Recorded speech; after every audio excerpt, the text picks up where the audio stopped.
So one fun fact about Hausa Beer or Lamugee is that when it sits for a while, it settles. Okay, it settles as you see. Yes, all that you need to do is to stir it, or if it's in a bottle, shake it, and then you get your lovely, delicious, thirst-quenching, hot, spicy Lamugee. Hello, lovely friends and family. A warm welcome back to my channel. Today, as you can see, we are going to make Lamugee Hausa Beer. Okay, so this take different forms. Okay, depending on who is making it, what they want to use. Okay, so you can use millet, you can use rice, you can use tamarind or samia, as they call it in Ghana. Okay, so today we are going to use millet. So we are doing spiced millet drink or Lamugee Hausa Beer. So many people call it different things, but I know Hausa Beer and Lamugee. So let's do it now.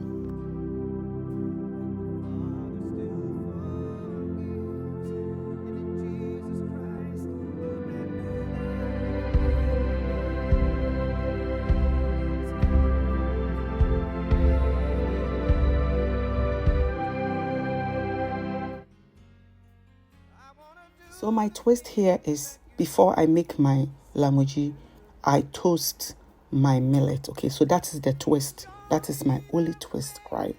I toast it because I am very uncomfortable with the fact that I'm going to just soak this overnight and blend and just drink. Okay, so I just want to, in my head, to feel that the thing kakra, because Hausa cocoa, at least you add boiling water to it and it sits for a bit so it cooks. Okay, so I toast it, and what this does is it gives it a very delicious toasty flavor. Okay, you will love it. And I soak it overnight, so it's overnight, right?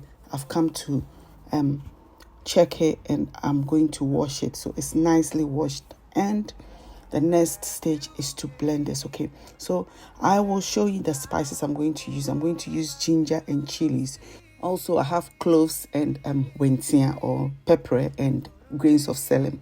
Yes, and then I have a Wisa, right? Okay, and I'm going to put everything in the description for you. Okay, so don't worry about that. I'm going to put all this together. Okay, so with regards to the ginger and the chili, you put in how much you want. Okay, if you don't like a lot of ginger, you put less. If you want more, you put more. Okay, but then I'll put the standard measurement for you. Okay, I've added the spices to the millet, some of the millet, and I'll blend that first. Okay, so the process is the same as making Hausa cocoa. Okay, so if it's the same, it's like if you have Hausa cocoa mixture there, just scoop some, add ice cubes, add sugar, and then there you go. Okay, so I've blended and I'm going to sieve it. Okay, but because this is going to be juice, it's going to be like a drink, I do sieve it, like, you know, twice. Okay, so I sieve it this one, and I'll then later on I will use a cheesecloth or something else, like an organza fabric, which is normally used back home in Ghana. Okay, so what I tend to do is when I'm sieving, I add a lot of water. You can add as much water as you want, because what this is going to do is once you're done, you leave it to sit and it will settle. So all the millet will settle at the bottom, and then the water will be there, so you can just decant it and I say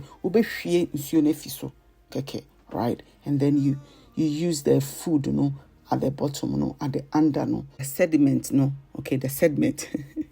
Yes, that is what settles at the under, no, to make your drink. Yeah.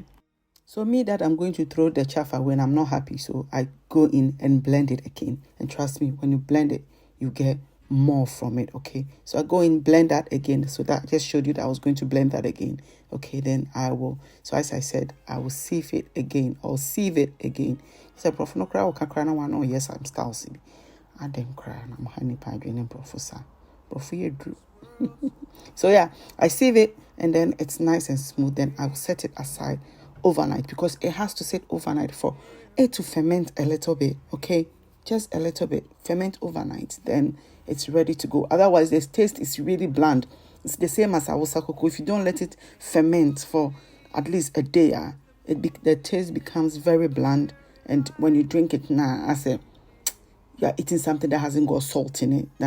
So here I'm showing you the chaff I got from it when I sieved it again. Okay, so this is how it looks like at the moment. So I'm going to pour it into a bowl and then I'll let it sit.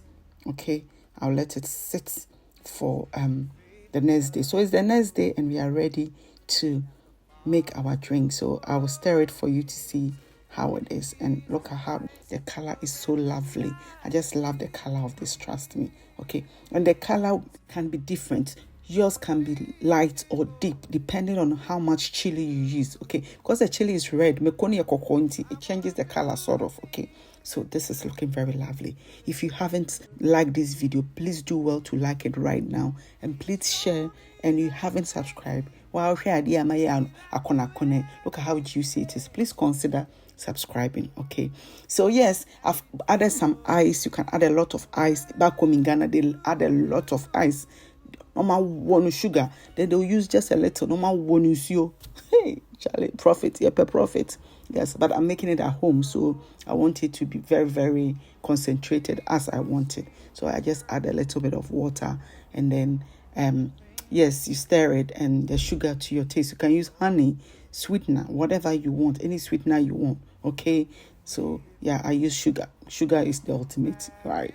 Okay, so yes, and that is it. So I'm going to serve it, and this really, really, really went down very well. It goes down very well. Okay, I served it to my friends and family at church, and they really love it. I'm sure my sister from another mother has come in. Joyce, she's come to already announce that I'm going to share this already.